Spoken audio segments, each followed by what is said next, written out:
o último filho, sobrevivente de Abraham Lincoln, passou 50 anos destruindo qualquer evidência do que sentia.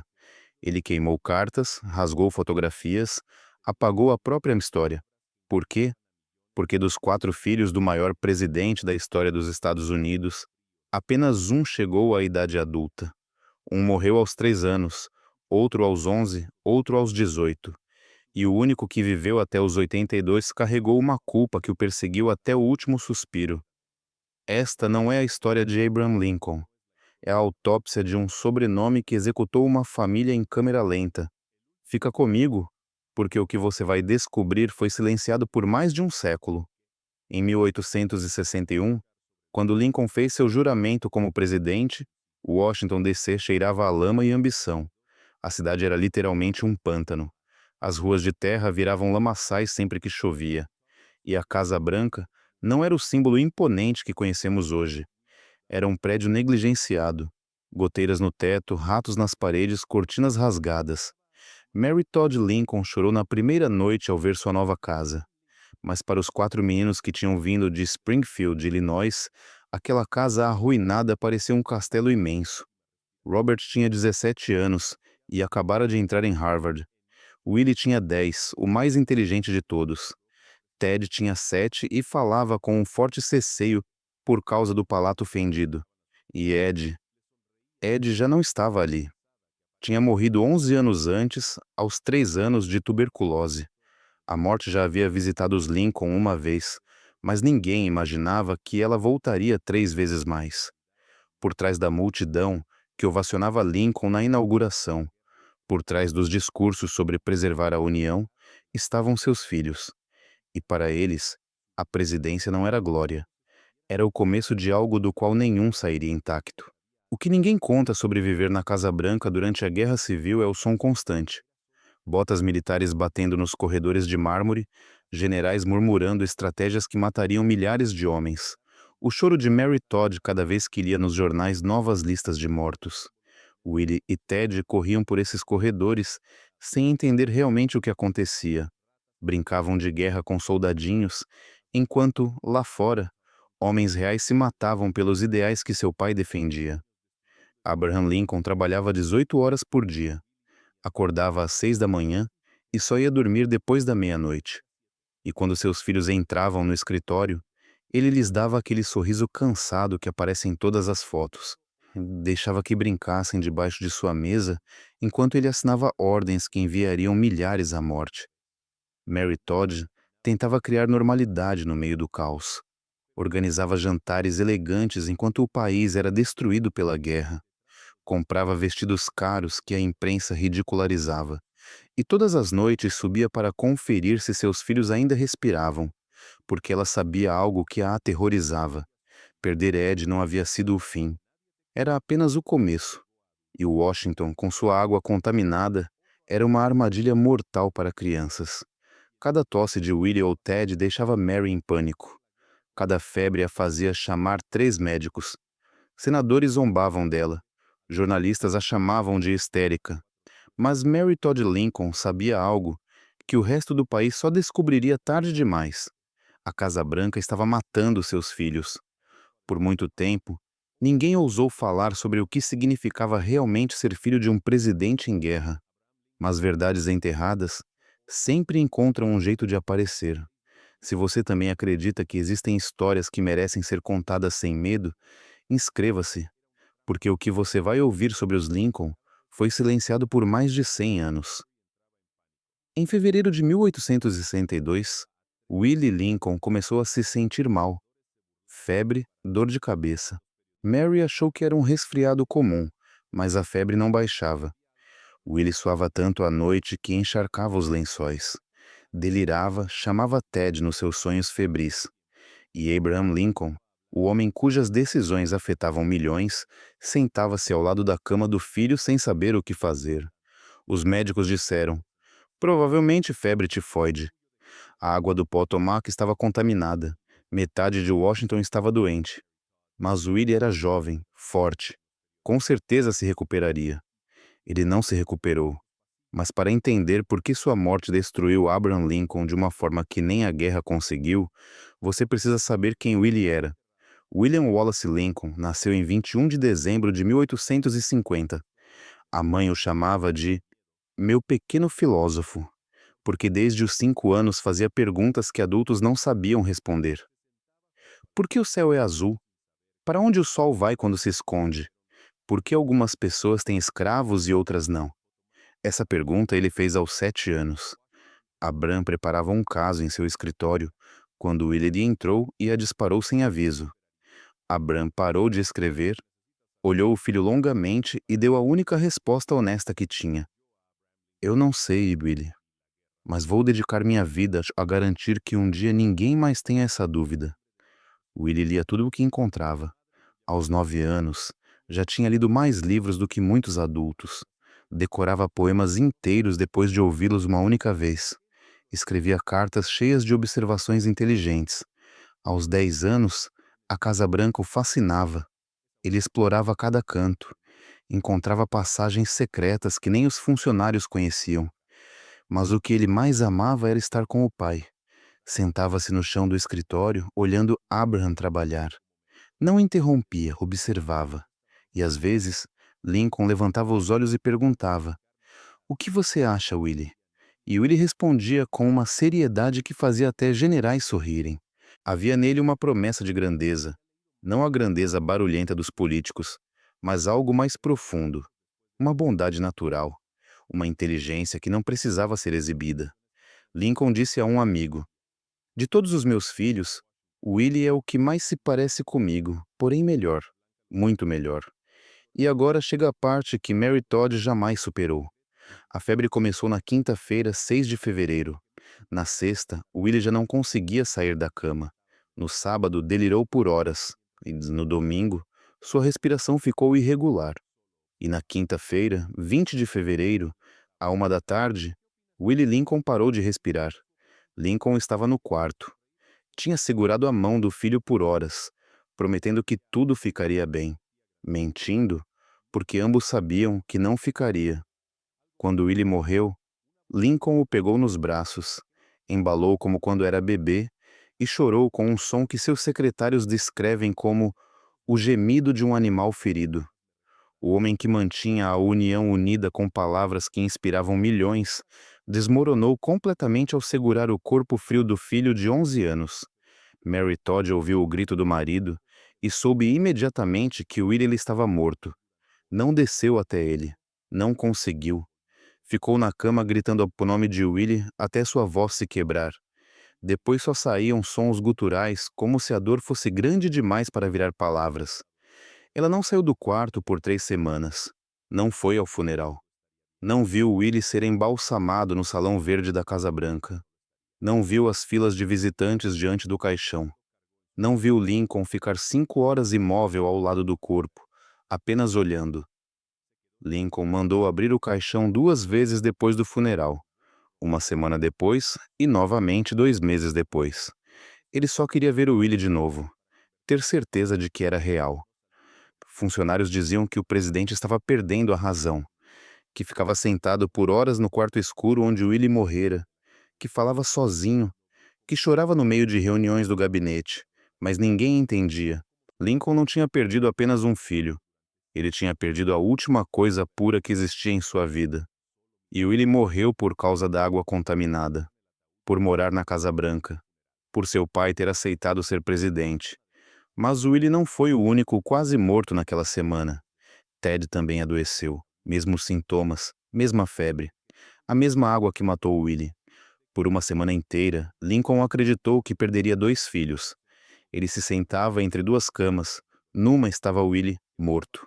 Na outra, Ted agonizando. Lincoln lia a Bíblia em voz alta, embora não tivesse muita fé, porque não sabia mais o que fazer. Mary não conseguia entrar no quarto. Ted estava na mesma cama onde Willie morrera. Era insuportável. Ela ficava no corredor, o ouvido colado à porta, ouvindo Ted respirar de forma irregular. Ted sobreviveu. Ninguém sabe como, mas quando acordou, perguntou por Willie, e Lincoln precisou dizer a ele que seu irmão, seu melhor amigo, estava morto. Ted, com seu ceceio forte, perguntou: Foi culpa minha? Eu deixei Willie doente? Lincoln disse que não, mas Ted nunca acreditou por completo. Enquanto isso, Robert Todd Lincoln, o filho mais velho, estava em Harvard sem saber de nada. Quando recebeu o telegrama dizendo que Willie havia morrido, voltou imediatamente a Washington. Esteve no funeral. Viu o pai em ruínas, viu a mãe sedada, viu Ted fraco, atormentado pela culpa. E depois voltou a Harvard, porque era isso que esperavam dele. Mas algo escuro cresceu dentro dele, a certeza de que havia um preço em ser um Lincoln. Um preço que todos eles ainda pagariam. Ted permaneceu no salão da Casa Branca, no quarto dele, esperando sozinho. Um menino de 12 anos que aguardava alguém lhe dizer se o pai estava vivo ou morto. Abraham Lincoln morreu às 7h22 da manhã de 15 de abril de 1865. E com essa morte, algo em Mary Todd Lincoln se quebrou para sempre. Ela já tinha perdido Ed, já tinha perdido Willie. Agora perdia o marido.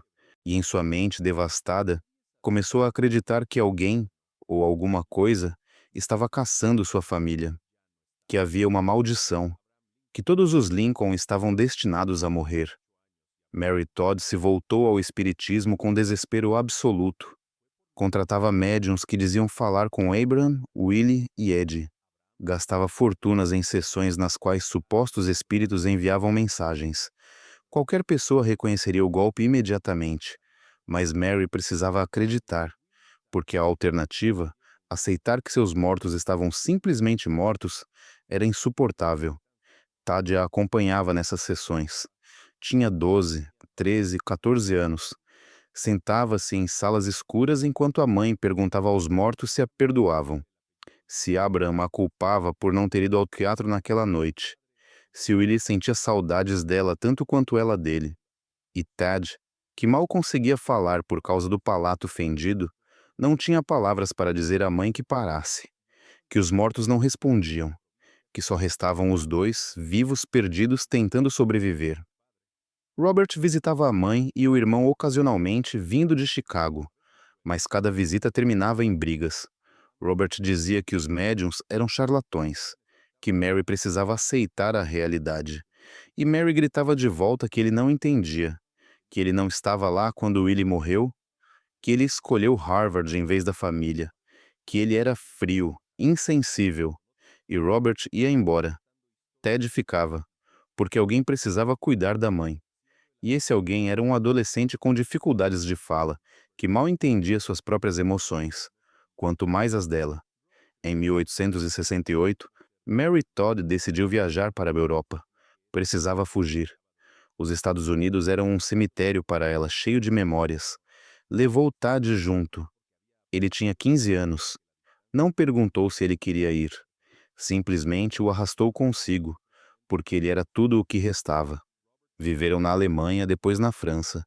Mary gastava dinheiro que não tinha em roupas, hotéis caros, objetos inúteis. A pensão de viúva evaporava em semanas. Robert enviava dinheiro e Mary gastava tudo imediatamente. Mas para Tad, a Europa foi uma revelação. Pela primeira vez na vida, ninguém sabia quem ele era. Ninguém o olhava como o filho do presidente assassinado. Ninguém sentia pena dele. Ele podia ser simplesmente Ted. Estudou em escolas europeias. No início, os colegas zombavam da maneira como ele falava. Mais tarde era engraçado, doce, inteligente. Aprendeu alemão com uma facilidade surpreendente, melhor até que o inglês, já que o idioma exigia sons que o palato fendido não prejudicava tanto. Pela primeira vez desde a morte de Willie, Ted parecia realmente feliz. Fez amigos, ia a festas. Falava seriamente sobre nunca mais voltar aos Estados Unidos, sobre estudar em uma universidade alemã, sobre começar de novo. Então Mary, sem explicação, decidiu que era hora de voltar. Talvez sentisse saudades de Robert. Talvez o dinheiro tivesse acabado de vez. Talvez simplesmente percebesse que não há fuga possível de si mesma. Ted não queria voltar. Aos 18, tinha finalmente encontrado um lugar onde podia existir sem dor. Mas obedeceu, porque sempre obedecia. Porque era o único filho vivo que Mary ainda tinha. E isso era um peso maior do que qualquer desejo pessoal. E aqui chega a pergunta que ninguém ousa fazer. Abraham Lincoln foi o maior presidente da história, ou um pai ausente que sacrificou a própria família pela nação? Se você acha que ele foi um herói, escreva: Lincoln salvou a América. Se você acha que ele escolheu o poder em vez dos filhos, escreva: ele escolheu a Casa Branca. E se você acredita que existem verdades que precisam ser contadas, mesmo que doam, então se inscreva, porque o que aconteceu nos últimos minutos de vida de Ted Lincoln mudou Robert Todd para sempre. A viagem de navio da Europa a Nova York durou 2 semanas. Ted começou a tossir ainda no navio. Os médicos disseram que era o ar frio do Atlântico, nada grave. Mas a tosse não melhorava. Quando chegaram a Nova York em maio de 1871, Ted tinha febre, dificuldade para respirar. Mary entrou em pânico, chamou médicos, pagou fortunas. Rezou como não rezava desde a morte de Abraham. Seguiram para Chicago, onde Robert os esperava. Ele os instalou no Hotel Clifton. Chamou os melhores médicos da cidade e esperou. Os diagnósticos mudavam a cada dia. Primeiro pneumonia, depois bronquite. Por fim, os médicos admitiram. Provavelmente tuberculose. A mesma doença que matara Ed 20 anos antes. Os pulmões de Ted estavam enchendo de líquido. Não havia cura. Só restava esperar. Mary se deitou ao lado do filho. Não dormia, não comia. Apenas o abraçava e sussurrava que tudo ficaria bem, mentindo, como toda mãe que vê o inevitável. Robert visitava a cada 2 dias, ficava meia hora, falava com os médicos, organizava contas e ia embora. Anos depois, quando perguntaram por que ele não estivera mais presente, respondeu com brutal honestidade: Eu não consegui assistir outro irmão morrer. Ted Lincoln morreu no dia 15 de julho de 1871, às 7h30 da manhã. Tinha 18 anos. Morreu nos braços da mãe, enquanto Robert observava de uma cadeira no canto do quarto. Mary não gritou desta vez. Não chorou de forma histérica como fizera por Willie. Ficou imóvel, abraçando o corpo do último filho, embalando-o como se pudesse fazê-lo dormir novamente, cantando a mesma canção de ninar que entoava quando ele era bebê, antes da Casa Branca, antes da guerra, antes de tudo virar cinzas. Robert levantou. As pernas quase não o sustentavam. Tinha passado a noite em claro. Chamou os médicos, organizou documentos e, enquanto fazia tudo isso, pensou: sou o único que resta, o único Lincoln adulto, porque eu. Naquela noite, ele se trancou em seu escritório e chorou pela primeira vez desde o assassinato do pai. Chorou por Willie, chorou por Ted, chorou por Ed, chorou por si mesmo, por sobreviver quando todos os outros não puderam. Mas a história não terminou ali. Na verdade, começou ali. Mary Todd Lincoln perdeu completamente a razão. Não pouco a pouco, mas de um jeito irreversível. Primeiro vieram as compras compulsivas, depois as alucinações. Mary via Abraham no quarto. Conversava com ele. Dizia que alguém a perseguia. Dizia que estavam envenenando sua comida. Em março de 1875, Mary apareceu no escritório de Robert carregando milhares de dólares costurados dentro do vestido. Ela disse: Eles estão vindo atrás de mim. E não soube explicar quem eram eles. Robert tomou a decisão mais difícil da vida: interná-la. O julgamento durou 3 horas. O júri deliberou por 10 minutos. Mary Todd Lincoln foi declarada mentalmente incapaz. Quando ouviu o veredito, Mary olhou para o filho e disse: Como você pôde fazer isso comigo? Eu sou sua mãe. E Robert respondeu: É a única maneira de salvar você. Mas ambos sabiam. Ele não estava salvando. Estava trancando. Mary foi enviada ao Bellevue Place, uma instituição privada confortável, mas ainda assim uma prisão. Lá, ela perdeu todo o controle sobre a própria vida. Durante 4 meses, escreveu cartas desesperadas pedindo ajuda a qualquer um que quisesse ouvir. E a pressão pública se tornou tão grande que em setembro de 1875 ela foi libertada. Mas Mary nunca perdoou Robert. Ela se mudou para Springfield, longe dele, e passou seus últimos anos isolada, lendo cartas antigas de Abraham e chamando pelos mortos. Mary Todd Lincoln morreu em 16 de julho de 1882, sozinha, exceto pela irmã. Robert organizou o funeral. Poucas pessoas compareceram, nenhum discurso emocional. A imprensa quase não mencionou e pela primeira vez, Robert Todd Lincoln estava verdadeiramente só. Mas o estranho destino do sobrenome Lincoln ainda não tinha terminado. Ele estava apenas começando. Ele estava presente quando o presidente Garfield morreu. E muitos anos depois, estaria presente novamente quando outro presidente fosse assassinado. Robert Todd Lincoln viveu mais 50 anos após a morte da mãe. 50 anos construindo uma vida de sucesso. Tornou-se um dos advogados mais respeitados de Chicago, depois empresário, ganhando milhões com ferrovias. Foi secretário de guerra sob o presidente James Garfield, em 1881, e continuou no cargo com o presidente Chester Arthur. Teve 3 filhos com sua esposa, Mary Harlan. Era um bom pai, presente, mas não sufocante, carinhoso, mas não invasivo. Tentava dar aos filhos o que ele mesmo nunca teve, um pai que estivesse ali. Mas havia algo em Robert que até seus amigos mais próximos percebiam: uma distância, um muro invisível entre ele e o mundo. E algo mais, algo muito estranho, que Robert começou a notar com o horror crescente. Presidentes morriam quando ele estava por perto. A primeira vez foi o próprio pai, em 1865. A segunda vez foi James Garfield, em 1881. A terceira seria William McKinley, em 1901. Robert estava a menos de 3 metros de McKinley quando Leon Czolgosz, fingindo estar com a mão enfaixada, se aproximou e atirou 2 vezes no abdômen do presidente. Robert viu tudo: o clarão, o sangue se espalhando pela camisa, o olhar de choque de McKinley, o presidente caindo. E então ele congelou. Não por covardia, mas porque sua mente simplesmente não conseguia compreender que estava acontecendo de novo. Pela terceira vez em sua vida. McKinley morreu 8 dias depois, e Robert tomou uma decisão definitiva. Nunca mais compareceria a qualquer evento onde um presidente estivesse presente. Roosevelt convidava, Robert recusava.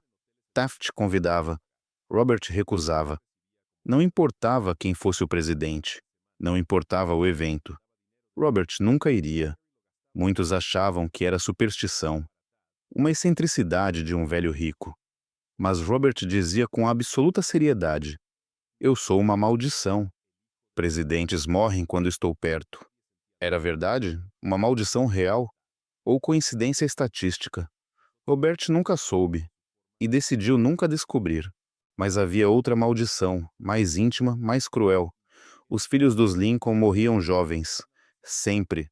Em 1890, seu filho Abraham Lincoln II, chamado Jack, desenvolveu um pequeno furúnculo no braço. Uma coisa simples: os médicos drenaram, trataram, disseram que ele ficaria bem. Ele não ficou. A infecção se espalhou pela corrente sanguínea. Septicemia. Não havia antibióticos. Jack Lincoln morreu em 5 de março de 1890. Tinha 16 anos. Morreu aos gritos de dor enquanto Robert segurava sua mão, exatamente como segurara a mão do pai moribundo, 25 anos antes. E então Robert Todd Lincoln compreendeu algo devastador. Cada geração dos Lincoln enterrava seus filhos. Ed aos 3, Willie aos 11, Ted aos 18, Jack aos 16. O nome Lincoln não tirava vidas apenas em público, tirava em privado também. E Robert era o único que sobrevivera tempo suficiente para ver todos morrerem. Depois da morte de Jack, Robert se recolheu ainda mais. Passava horas em silêncio. As filhas diziam que ele estava lá fisicamente, mas emocionalmente ausente. E então, ele se tornou obcecado por algo: controlar seu legado. Não o legado de seu pai, esse já estava nos livros, mas o da família, a verdade íntima dos Lincoln, a verdade que ele decidiu que ninguém deveria conhecer. Robert possuía caixas cheias de documentos pessoais, cartas que Abraham lhe escrevera na infância, diários da Guerra Civil, correspondência com Mary durante seus surtos, documentos sobre a internação da mãe, fotos privadas, memórias familiares nunca reveladas. E Robert Todd Lincoln decidiu destruir tudo, não uma parte, tudo. Ele pensou nisso por anos. Explicou às filhas: já demos o bastante ao público. O que sentimos, o que sofremos, isso é nosso. As filhas suplicaram: pai, isso é história. Os historiadores precisam desses papéis. Robert respondeu com frieza calma: que estudem seus discursos. Nossa vida privada não é da conta de ninguém. Em 1923, quase cego, começou o processo sistemático de destruir sua história. Queimou cartas, rasgou fotografias, destruiu diários. Funcionários tentavam salvar documentos escondendo alguns, mas Robert encontrava e destruía sem hesitar. O que havia nesses papéis? Nunca saberemos. Talvez dúvidas que Abraham jamais confessou. Talvez mágoas que Robert nunca disse em voz alta. Talvez verdades sobre o casamento entre Abraham e Mary que contradiziam o mito romântico. Ou talvez, simplesmente, o desabafo de um homem perguntando: por que eu sobrevivi quando todos morreram? Robert Todd Lincoln morreu em 26 de julho de 1926, aos 82 anos. Morreu dormindo, em Hildene. Suas filhas cumpriram sua última vontade. Destruíram o que restava dos papéis pessoais. A história privada dos Lincoln, ou a versão dela que Robert não queria mostrar, desapareceu para sempre. Seu funeral foi pequeno. Políticos compareceram por obrigação. Alguns veteranos da Guerra Civil lembraram dele com respeito. Mas não houve multidões. Não houve discursos emocionados. Porque Robert nunca buscou honrar o sobrenome Lincoln. Ele só queria sobreviver a ele. E finalmente, com 82 anos, ele conseguiu. Mas existe um detalhe que quase ninguém menciona. Um detalhe que revela mais sobre Robert do que qualquer documento destruído. Por 50 anos, pessoas abordavam Robert na rua, em restaurantes, em eventos. Como foi estar no quarto quando seu pai morreu? Qual foi o momento exato em que ele respirou pela última vez? O que você sentiu? E Robert Todd Lincoln sempre respondia: isso não é da sua conta. Não com raiva, não com tristeza, com uma firmeza fria, inquebrável. Esse era seu mecanismo de sobrevivência. Silêncio, distância, recusar-se a transformar sua dor em espetáculo. Mas em algumas cartas que sobreviveram, porque estavam com outras pessoas, ele admitiu algo que nunca disse em público. Ele se sentia culpado por sobreviver. Ele se perguntava: por que Willie morreu aos 11 e eu vivi até os 82? Por que Ted morreu aos 18 e eu continuei respirando? Por que Jack morreu aos 16 e eu ainda estava aqui? Em uma carta de 1920, Robert escreveu uma frase devastadora: às vezes penso que sobreviver não foi uma bênção. Foi apenas uma forma mais lenta de morrer. Porque ser o último não é vitória, é solidão. É assistir todos que você ama desaparecerem enquanto você permanece. Robert Todd Lincoln viveu 50 anos construindo muralhas. Muralhas de trabalho, muralhas de rotina, muralhas feitas de documentos queimados. E morreu sozinho atrás delas. O último Lincoln. O último sobrevivente de uma família que o destino decidiu extinguir. De 4 filhos de Abraham e Mary Todd Lincoln, apenas um chegou à velhice. Ed morreu aos 3 anos, Willie aos 11, Ted aos 18, Robert aos 82. Isso foi uma maldição? Uma coincidência? Medicina primitiva do século XIX? Nunca saberemos, porque Robert garantiu que as respostas morressem com ele. Sabemos apenas isto: ser um Lincoln não foi um privilégio. Foi um preço pago com sangue, com sanidade, com silêncio. E essa extinção dos Lincoln não terminou com Robert. Ele teve 3 filhos. A linhagem masculina terminou com Jack, morto aos 16. As filhas sobreviveram, mas nenhum dos netos teve filhos homens. Em 1985 morreu Robert Todd Lincoln Beckwith, o último descendente direto de Abraham Lincoln. Hoje, não existe nenhum herdeiro vivo que possa carregar o nome Lincoln como descendente direto do 16º presidente. É como se o universo tivesse decidido: a tarefa dos Lincoln acabou. E então permitiu que o nome desaparecesse, lentamente, inexoravelmente. 4 gerações. Nenhuma saiu ilesa. A quinta simplesmente desapareceu. Mary morreu chamando os mortos. Abraham morreu com uma bala na cabeça. Seus filhos morreram jovens, doentes, quebrados. E Robert morreu tentando ser invisível. Foi uma maldição? O preço do poder? Ou apenas o destino cruel de uma família que viveu em tempos violentos? Talvez a resposta não importe. O resultado é o mesmo: uma família apagada, um sobrenome extinto, um silêncio imposto pelo último homem que carregou esse nome. E esta história é um lembrete. Atrás de cada presidente existe uma família que sangra em silêncio. Famílias que pagam um preço que o público nunca vê. Os Lincoln descobriram que ninguém escolhe onde nasce, e também não escolhe como morre. Esse privilégio também lhes foi negado pelo impacto de um sobrenome que se tornou mais maldição do que legado.